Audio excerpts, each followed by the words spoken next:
고대 인도에서 시작된 네 가지 신분제, 브라만, 크샤트리아, 바이샤, 그리고 수드라. 브라만 계급은 배달을 가르치는 일과 제사를 주관한다. 크샤트리아 계급은 나라를 다스리고 배달을 배우도록 한다. 바이샤 계급은 가축을 기르고 장사를 하며 배달을 배우도록 한다. 그리고 수드라 계급은 오직 이들에게 복종하는 일만 한다.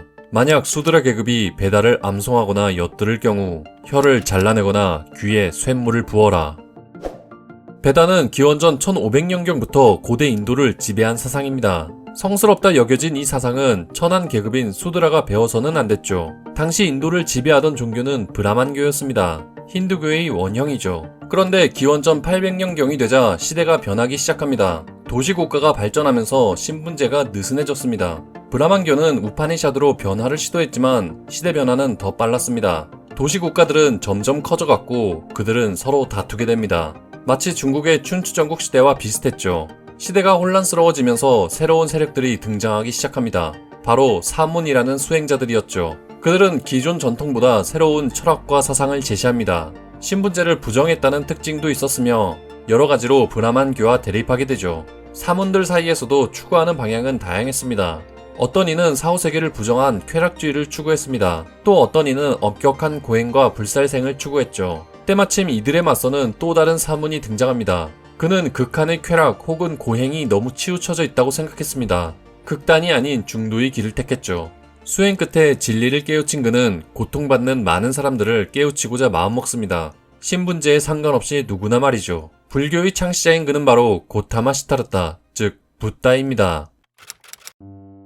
성은 고타마, 이름은 시타르타입니다. 석가적의 성자라는 뜻으로 석가모니라고도 합니다. 붓다는 깨달은 자라는 호칭입니다. 흔히 부처라고도 부르죠. 말고도 세존, 석존, 열애 등등 다양한 존칭이 있습니다. 붓다의 생애 또한 기록이 다양합니다. 신화도 많죠. 이제 그의 삶을 쉽고 간략하게 알아보겠습니다. 기원전 624년 인도 북쪽 현재 네팔 지역에서 붓다가 태어납니다. 카필라국의 왕자였죠. 그는 태어나자마자 앞으로 7걸음 걸어가더니 한 손으로는 하늘을 한 손으로는 땅을 가리키며 천상천하 유아 독존 삼계 계고 아당 안지 라고 말했다고 합니다. 천하에 내가 가장 존귀하며 괴로움으로부터 편안케 하겠다는 뜻이죠. 붓다가 태어날 때쯤 누군가 예언을 합니다. 미래에 나라를 다스릴 위대한 왕이 되거나 출가해 인류를 구원할 인물이 될 것이라고 말이죠. 왕이었던 아버지는 붓다가 커서 위대한 왕이 되길 바랬습니다. 붓다는 어려서부터 다양한 언어와 학문 그리고 무술을 배웁니다. 풍족한 환경에서 왕이 될 교육을 받고 있었죠. 12살이 되었던 붓다는 어느 날 고민에 빠졌습니다.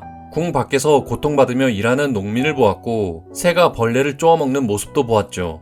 왜 서로를 죽이며 고통을 받는지 함께 살 방법은 없는지 고민했습니다. 그리고 19살이 되었을 때는 야쇼다라 공주와 결혼합니다. 당시 결혼을 하기 위한 풍습으로 무술 대회를 개최했는데 붓다는 뛰어난 무술 실력으로 우승해 결혼하게 되었다는 이야기도 있죠.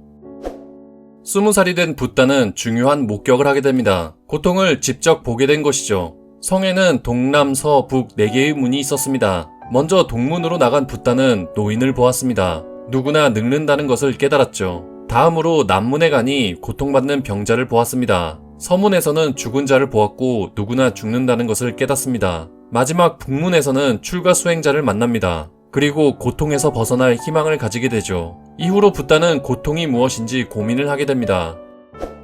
붓다의 아버지도 고민이 많았습니다. 아들이 자꾸만 사색에 잠겨 있으니 혹시나 출가하진 않을까 걱정했죠. 호화로운 환경을 조성해주고 환락에 빠지게 해 다른 생각은 하지 못하길 바랬습니다. 하지만 붓다는 그런 환경 속에서도 행복을 느끼지 못했습니다. 마침내 그는 출가를 결심합니다. 그때가 29살이었습니다. 붓다는 출가 후 3명의 스승을 만납니다. 고행을 닦는 스승과 명상을 하는 스승이 있었습니다. 수행 방법에는 고행과 명상이 있었던 것이죠. 붓다는 이들에게 배우다 스스로 수행에 나섭니다. 그리고 고행이란 방법을 택했습니다. 고통을 감내하면서 업을 걷어내는 방식이었습니다. 단식은 기본이고 오물을 먹는 등 몸이 가죽만 남을 정도로 혹독하게 수행했죠. 붓다는 6년 동안 고행에 매달렸습니다. 하지만 끝내 포기합니다. 극단적인 방법으로는 깨달을 수 없다는 것을 알았죠. 붓다는 목욕을 하고 공양을 받아 몸을 가다듬습니다. 그리고 피팔라 나무 아래에서 깊은 명상에 빠져듭니다. 온갖 마음속 번뇌가 그를 방해했지만 흔들리지 않았습니다. 마침내 붓다는 해가 뜨는 동쪽을 바라보며 깨달음을 얻게 됩니다. 이때가 35살이었습니다. 붓다에게 브라흐마가 찾아왔다고 합니다. 브라만교의 신인 그는 붓다에게 부탁을 합니다. 사람들에게 깨달음을 전해달라고 말이죠. 붓다는 고민에 빠졌습니다. 깨달은 진리를 어떻게 사람들에게 전할 수 있을지 말이죠. 고민 끝에 붓다는 중생들에게 널리 깨달음을 전파하기로 마음먹습니다. 붓다는 먼저 옛 친구 5명에게 설법을 하기 시작했습니다. 이후로 많은 사람들이 붓다에게 가르침을 받으러 왔죠. 또한 석가족을 교화했으며 가족들도 붓다에 귀의했습니다. 교단의 규모는 점점 커져갔죠. 많은 비구들을 받아들였지만 특히 여성을 받아들이는 당시로선 파격적인 결정을 합니다. 여성 차별이 당연시되던 시대에선 놀랄만한 일이었죠. 마하파자파티라고 하는 사람이 최초의 여성 스님 비구니가 됩니다. 붓다는 45년 동안 설법을 합니다. 헤아릴 수 없는 이들이 붓다에게 가르침을 받았죠. 천민부터 왕족까지 신분을 가리지 않았습니다. 똑똑하든 어리석든 상관없었습니다. 심지어 살인자도 있었죠. 특히 잘 알려진 10명의 제자는 훗날 불교 전파에 큰 역할을 합니다. 그리고 오랜 시간이 지나 붓다는 생의 마지막 공양을 받게 됩니다. 춘다는 가난한 대장장의 아들이었습니다. 그는 붓다에게 설법을 듣고 깨달음을 얻자 감사한 마음에 붓다와 제자들에게 공양을 올리게 해달라 부탁했죠. 붓다는 침묵으로 승낙했고 춘다는 서둘러 음식을 준비했습니다. 얼마 후 그는 준비한 음식을 차례로 나누어 주고자 했습니다. 먼저 붓다에게 나누어 주자 붓다는 그 음식을 보더니 이렇게 말합니다. 춘다여, 남은 음식은 다른 사람들에게 나누어 주지 말고 땅속에 묻도록 하라. 붓다는 받은 음식을 혼자서 먹었습니다. 왜냐하면 그 음식에는 먹어선 안 될 독버섯이 들어있었기 때문이었죠. 가난했던 춘다는 음식 재료를 야생에서 구하다 실수했고 붓다는 알고도 그 음식을 먹었던 것입니다. 담아주는 음식을 그대로 먹는 것이 원칙이었으니까요. 붓다는 얼마 후 식중독 증세를 일으켰습니다. 분노한 제자들은 춘다를 추궁했습니다. 춘다 또한 몹시 괴로웠죠. 하지만 붓다는 오히려 춘다를 위로했습니다. 비록 실수였지만 그 공덕만큼은 아주 크다고 말했죠. 붓다의 몸은 식중독으로 점점 쇠약해졌습니다. 그는 곧 생을 마칠 것을 알았습니다. 그리고 마지막 설법을 합니다. 자기 자신을 등불로 삼아 의지하고 진리를 등불로 삼아 의지하라. 모든 것은 소멸한다. 게으르지 말고 부지런히 정진하라. 붓다는 두 그루의 사라나무 아래에 누웠습니다. 그리고 얼마 후 세상을 떠납니다. 이때 나이가 80세였습니다. 붓다 사후에도 제자들은 가르침을 잊지 않기 위해 모였습니다. 하지만 시간이 지나 후대인들의 생각은 서로 차이가 있었고 학파는 여러 갈래로 나뉘었습니다. 그렇지만 공통된 진리는 있습니다. 이번에는 붓다가 깨우친 진리, 즉 근본 불교의 핵심은 무엇인지 쉽게 살펴보겠습니다. 붓다는 연기법을 깨달았습니다. 모든 것은 원인과 결과가 있다는 진리죠. 사람이 태어나고 살아가다 늙어 죽는 과정이 그렇습니다. 이 과정을 12연기로 풀어냅니다. 윤회를 뜻하기도 하죠. 괴로운 삶의 고리를 끊어내는 것이 열반입니다. 수행자의 목표입니다. 그런데 윤회니 열반이니 하는 것들은 일반 사람들이 알고 체험하기는 어렵습니다. 붓다는 연기법을 깨달았지만 어떻게 하면 사람들에게 진리를 쉽게 전할 수 있을까 고민했습니다. 사실 붓다가 말하고자 하는 핵심은 아주 간단합니다. 우리 삶의 괴로움을 없애는 것이죠. 붓다의 사상을 키워드로 정리했습니다. 무아, 사성제 두 가지입니다. 먼저 무아에 대해 살펴보겠습니다. 브라만교에는 아트만이라는 것이 있습니다. 아트만은 윤회하는 또 다른 진짜 나라는 뜻입니다. 내 안에 잠들어 있는 절대적 영혼 같은 것이죠. 붓다는 아트만을 의심했습니다. 고정된 내가 따로 있는 것인가 하고 말이죠. 만물은 항상 변할 수 있다는 생각을 한 것입니다. 고정된 실체가 없는 나를 무아라고 합니다. 하지만 무아의 핵심은 다른 곳에 있습니다. 내가 있나 없나 하는 한가한 고민보다 괴로움을 없애기 위한 개념으로 사용되죠. 내 영혼이 어디 있고 죽으면 뭐로 다시 태어나는가 하는 고민은 붓다에게 별로 중요한 것이 아닙니다. 모든 진리는 오직 괴로움과 괴로움의 해결에 집중되어 있죠. 무아도 마찬가지입니다. 예를 들어 내가 독화살을 맞았으면 얼른 빼야 하는데 이 화살이 어디서 날아왔을까 고민하는 것은 도움이 안 됩니다. 붓다는 먼저 독화살을 빼라고 말합니다. 무아가 바로 독화살을 빼낸 상태입니다. 현실 속 괴로움을 빼낸 상태를 표현한 개념이죠. 영혼이나 사후세계가 존재하는가 안 하는가를 따지며 난해하게 접근하는 것은 독화살을 방치하는 것과 다름없습니다. 그것이 번뇌죠.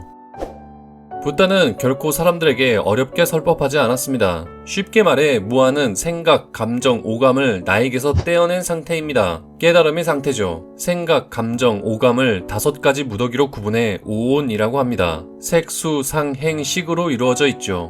색은 물질, 수는 느낌, 상은 인식, 행은 형성, 식은 의식입니다. 나 자신은 오온으로 구성되어 있습니다. 이것을 우리는 자아라고 생각하죠. 그런데 이것을 벌이라고 합니다. 왜 버려야 할까요? 오온에 집착하는 것은 괴롭기 때문입니다. 왜 괴로울까요? 오온은 내 마음대로 안 되기 때문입니다. 게다가 항상 변하죠. 어제와 오늘의 나는 생각과 감정이 다릅니다. 오온이 달라지죠. 한순간 행복도 지나가고 한순간 불행도 지나갑니다. 행복한 것도 불행한 것도 내 마음대로 되지 않죠. 그런데 이것들을 자꾸 붙잡으려 하니 괴롭다는 말입니다. 붙잡지 말고 내려놓은 상태가 무아입니다. 애초에 나라고 할 만한 것이 없죠. 나라고 할 만한 것이 없으니 오온에 집착하는 나는 내가 아닙니다. 때문에 그냥 내가 없다라는 해석보다는 오온에 집착하는 나는 내가 아니다가 더 이해하기 쉽습니다. 쉽게 말해 내 생각, 감정, 오감에 집착하지 말라는 뜻이죠. 용어로 정리하면 무상, 고, 무아 3가지를 삼법인이라고 합니다. 영원한 것이 없는 무상, 그래서 괴로울 고, 이것들은 내가 아니다라는 무아죠. 하지만 말처럼 쉽지는 않습니다. 그래서 붓다는 그 실천 방법으로 사성제를 제시합니다.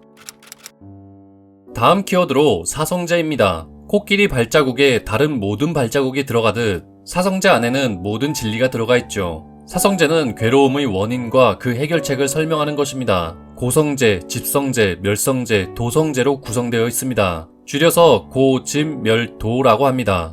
먼저 괴로움의 정체를 파헤치는 고성제를 살펴보겠습니다. 붓다는 삶이 괴로움이라는 것을 깨달았습니다. 태어남과 늙음은 괴롭습니다. 병듦과 죽음도 괴롭죠. 싫어하는 사람을 만나는 것과 좋아하는 사람과 헤어지는 것 또한 마찬가지입니다. 특히 앞에서 살펴본 오온에 집착하는 것이 괴로움입니다. 그렇다면 우리는 왜 자꾸 오온에 집착하게 되는 것일까요? 그 원인을 집성제에서 살펴보겠습니다. 두 번째로 집성제입니다. 괴로움의 원인은 욕심입니다.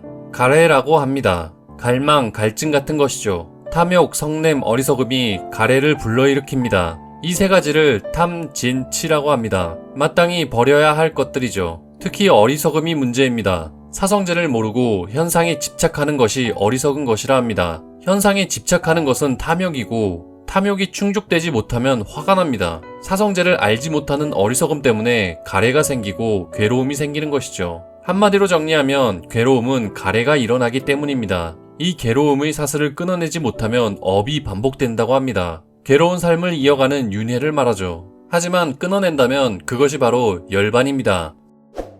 세 번째로 멸성제입니다. 앞서 집성제는 버려야 할 것들을 설명했습니다. 그리고 마침내 잘 버렸다면 열반에 들 수 있습니다. 멸성제, 즉 열반은 수행자가 이르는 최종 목표인 셈이죠. 열반은 번뇌의 불이 꺼졌다는 뜻입니다. 깨달음에 이르러 더 이상 윤회하지 않는다는 의미죠. 그렇다면 구체적으로 어떤 노력을 해야 될까요? 고성제에서는 괴로움이 무엇인지 알았고 집성제에서는 괴로움의 원인을 알았으며 멸성제에서는 최종 목표가 무엇인지 알았습니다. 그리고 마지막 도성제에서는 구체적으로 어떤 행동을 해야 하는지 알려줍니다. 마지막으로 도성제에 대해 알아보겠습니다. 붓다는 어떤 수행을 해야만 깨달을 수 있는지 고민했습니다. 극한의 공행만이 답도 아니고 극한의 쾌락도 답이 아니었습니다. 그 사이 적절점을 찾는 것, 중도의 길을 택했죠. 그 수행법으로 8정도를 제시합니다. 실천해야 할 8가지 방법이죠. 8가지나 되지만 간단히 3그룹으로 묶을 수 있습니다. 먼저 바른 견해는 사성제를 아는 것입니다. 바른 사유는 사성제를 탐구해 탐진치를 짓지 않는 것입니다. 이 2가지를 지혜로 묶을 수 있습니다. 해라고 합니다. 바른 말은 거짓말, 폭언, 욕설을 하지 않는 것입니다. 바른 행위는 살생, 도둑질을 하지 않는 것입니다. 바른 생계는 피해주면서 생기 유지하지 않는 것입니다. 이 3가지를 계율로 묶을 수 있습니다. 계라고 합니다. 바른 정지는 해로운 법을 버리고 유익한 법을 취하는 것입니다. 바른 기억은 유익한 법을 기억하는 것입니다. 바른 집중은 마음을 하나로 집중시키는 것입니다. 이 세 가지를 선정으로 묶을 수 있습니다. 정이라고 합니다. 팔정도는 탐진치를 걷어내는 방법입니다. 물론 탐진치는 완전히 걷어낼 수는 없으며 다시 생겨날 수도 있습니다. 때문에 항상 팔정도를 실천해야 하는 것이죠. 실천으로 탐진치가 걷히기 시작하면 오온에 대한 집착이 사라지고 집착이 사라지면 괴로움이 사라진다고 하죠. 붓다는 깨달음을 얻은 이후 중생들을 구제하기 위해 노력합니다. 혼자 깨닫고 끝날 수도 있었는데 말이죠. 그는 괴로움에 발버둥치는 이들을 가엾게 여겼습니다. 중생의 고통을 없애주고 평안함을 주고 싶었을 것입니다. 신분을 떠난 모든 이들이 깨달음을 얻어 더 이상 괴롭지 않았으면 했죠.